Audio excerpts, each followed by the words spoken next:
since we're bringing things up to discuss later, I talked to you once about this not too long ago.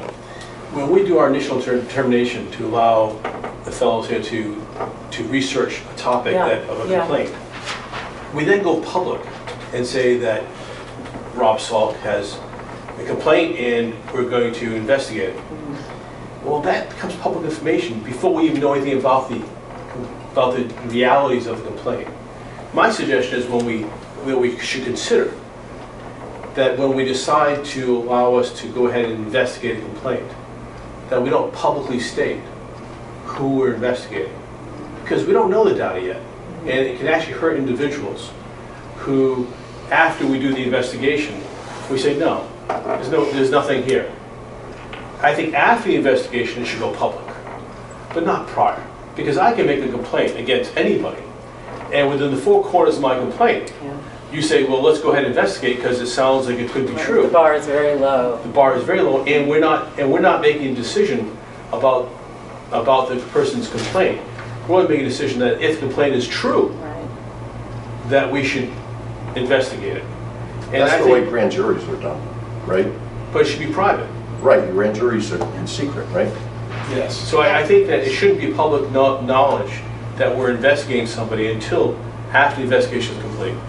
Can we do that? Well, I'll just, since this is something that you had mentioned to me once before, and I'll just kind of repeat what I said, which was, you know, to even enter into the discussion of doing so, the commission needs to be fully prepared for the fact that this will be viewed extremely unpopular, right? Because it will be viewed as a reversal of transparency, right? Right now we have the most transparent complaint process almost in the entire country, and maybe I could see that maybe someone might criticize that, but because they're using our process as a political tool sometimes. It's certainly a balance. In other words, you know, if I'm a member of society, decide I'm going to file a complaint against anybody, and it gets past us to the point where we're going to do an investigation, then that person's name can be blasted in the paper as you have an ethics complaint. And the Ethics Commission is now acting on it. But what we can't stop, and there's no way to stop, and this is one of the important things to understand, if someone walks to our door right now with a complaint and files it,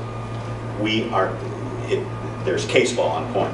We can't stop that person from going to the press and saying, here's a copy of the complaint that I just filed today against this person. But we're not rubber stamping. Do you think that there's an understanding by the media of what the different points in the process are and mean? And maybe it's retro of me to think, you know, that we could actually have some kind of a training session, you know, of saying this is what initial determination means. This is what Even if they know what it means. The public doesn't know. That's the The problem. media has an agenda. Yeah. And the private journalism care depends on who's being complained against. I think we should consider I understand rolling back a little bit. your This came up before when we discussed the non-disclosures or the non-filing complaints, how to make them administrative rather than be presented as ethics complaints. And I can't remember if you were taking that on as part of your reform initiative or Well, what happened to that. that's a different, that issue is to allow a person to fix but but that wasn't a transparency issue. No. You know, so there was no sense of saying. The issue was getting in the paper as an ethics complaint was filed against so-and-so, but it actually was they just forgot to file their form. I think what we're saying is it's not that it would never be disclosed. It's just after the end of the investigation, a complaint was filed, here it is, and here's what we found. That's right. And you can say, and after the investigation, we can say a complaint was filed against this person, and we found it either to be a reality or a non-reality. So it could get published that a complaint was filed, but we dismissed it.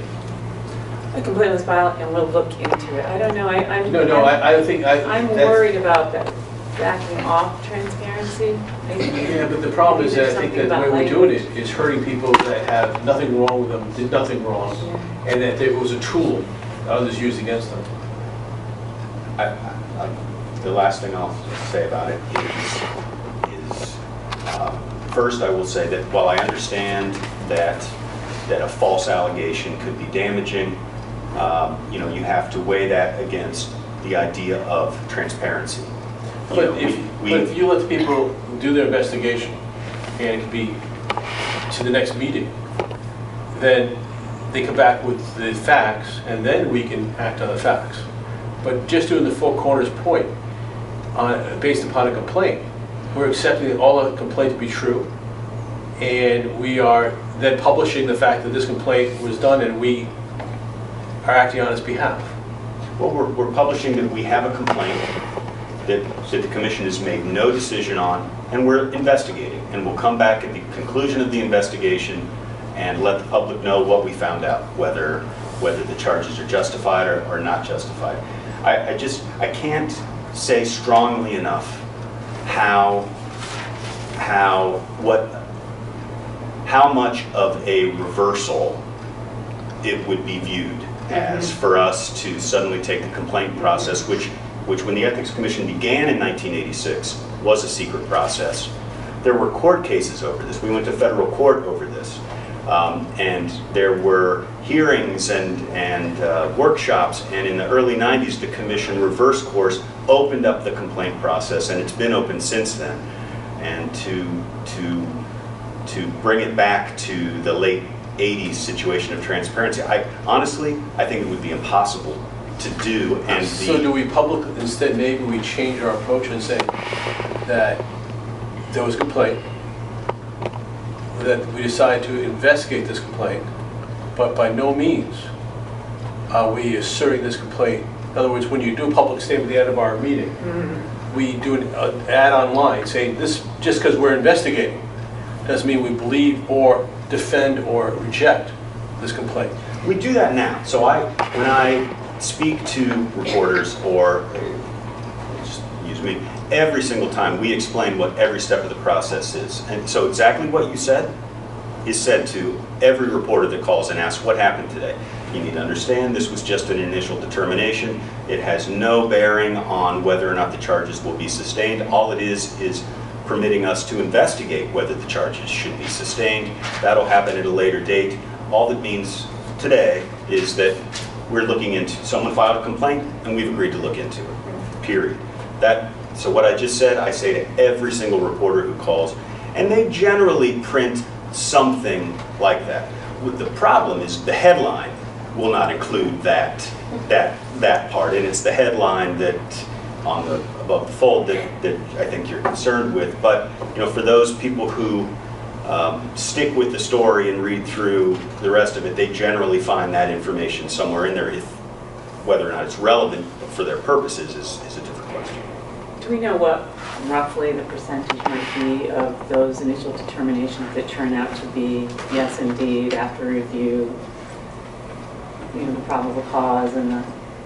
I don't know. You're thrown out. I don't know. I would say it's probably somewhere around 50%. Yeah. Right, which sounds about right. We don't have any incentive to find people in violation of the code or to find people not in violation. So here, and I assume at other law enforcement agencies, but I can only speak for ours, here it's just a search for the truth. Did you violate the code or didn't you? And we don't have a stake in it either way. And we don't have a reason to recommend one way or the other.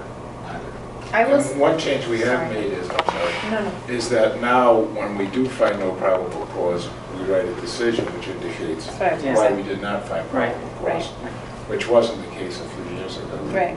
I think to try to, at least in my mind, this is not the sole reason that we do it by any means, but in my mind, it may help to alleviate some of the unintended consequence of how oftentimes the complaint filing process, our pre-process, sort of gets covered by the press. I mean, it's not something that I think is out of our control, particularly if Jason is already making the assertion that this is the beginning and not the end, and it's not, Anyway, that's just hard to control. I'm thinking more of at the time that we do it at a meeting, when we're presenting the facts after our closed session.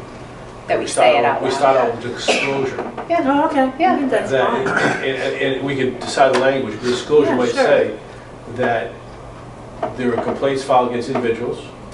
We have not acted on these complaints. We don't even know the validity of these complaints. We are allowing our researchers to do the research on these complaints. So it's saying what Jason says, but saying it in a publicly in the public way, I meeting. mean, just starting out that line. I mean, have a standard line. Because the truth of the matter is, we don't know until we get Right. the investigation. Right, I think it's worth looking into. That's a very valuable suggestion. Yeah, I think so Actually, too. a We can do standard that. script to be read by the chair during the report out. She comes back after executive session, announces that we've initially determined that the complaint states facts sufficient and we've authorized an investigation. And then, important to note, that initial determinations are not a finding of Right. any, And I always thought I was that language before. I always thought it was the headline Sure. that we have decided to investigate people. This investigation does not mean anything at this point. Means. Well, what you're saying is That's- no decision has been made as to the validity of the complaint. That's right. Right. Like, that's the line. All it is that the complaint alleges facts that That are if true true. is a violation. That's Right. all what I it would says. suggest, by the way, we've moved, the agenda item we're on right now is anything proposed for future commission Yes, agendas. yeah. So rather than making any decisions now, I think we've had a nice Right. discussion. Okay. Yeah. That we move into the next phase, which is why don't you, again, allow us to bring back a proposal along those lines Okay. for, Draft Great. language. some draft language to use at following initial determinations, and we'll include discussion in that line item also, discussion and voting. And that way we can have a full, Right, that would need to be an agenda item. yes. So any other? Can I have one other thing, completely unrelated? Jason, I'm going to ask you another historical question, please, if you don't mind. Is this the first time that we've had a woman serve as chair of the Ethics Commission? No, It is not. no, it is not. That's We've had- wonderful news. Barbara Binder was the immediately preceded Ross Chait as Okay. chair. I'm the first nothing. It's not the first James Towner. I know you had Bill Hart. And we've had there are others also. So Barbara wasn't. So you're not even the second. That's great. Female We're way chair. ahead of some other boards and Wow. commissions, but See, we that's are. wonderful. We could use a little more ethnic diversity. I agree with think. that. And that's maybe something we can discuss with the governor and the nominating authorities. But Great, Great. thank you. All right.